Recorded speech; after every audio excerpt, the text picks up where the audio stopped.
AFC North is down to two of them, the Ravens and the Steelers. Do you think it's a two-man race? Is it wide open? I think it's very much a rivalry.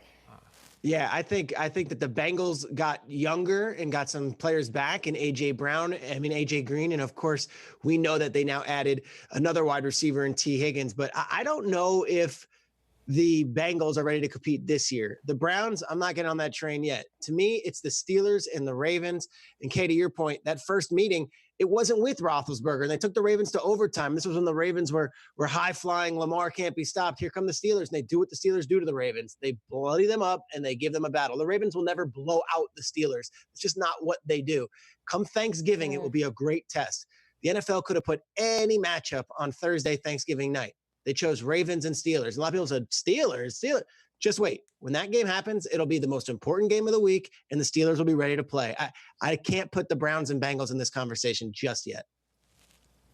I can. No, it's not a two-horse race. I'd be willing to bet. I don't know this for a fact, but I'd be willing to bet that last May we did a segment, let's say about the NFC West, and we probably asked, is it the Rams and Seahawks in a two-horse race? And Peter probably like, yeah, I can't put the Cardinals and Niners in that conversation. The Niners destroyed that division. I'll even go a step further. I bet this year, this week even, if I remember, we've probably done the same thing about the NFC East. Are the Eagles and the Cowboys in a two-horse race? No, it's not that. And I'm going to do it again, guys. I don't know if you've seen this, but I landed a man on the moon. I came up with this incredible graphic with the Browns huddle and the Browns skill players. I don't know if you mentioned, check out what Baker Mayfield has in his huddle. +1. That's the skill players. And I know it's the Browns, and they don't do it, and potential this, potential that. There is not a better set of skilled players in the NFL. I'll take these guys over the ones in Tampa, over the ones anywhere. They're so good, all those guys can't even fit in a huddle. There'd be 12 men in a huddle. That's a penalty in this game. I still think with the potential of a real coach in a third year for Baker and all those players around him, of course, yes. And by the way, they also gave the Ravens the work last year. Go ahead and look it up. So no, there are no two-horse races, not in May, not in September, and maybe if the Browns actually capitalize on some talent, not in December either.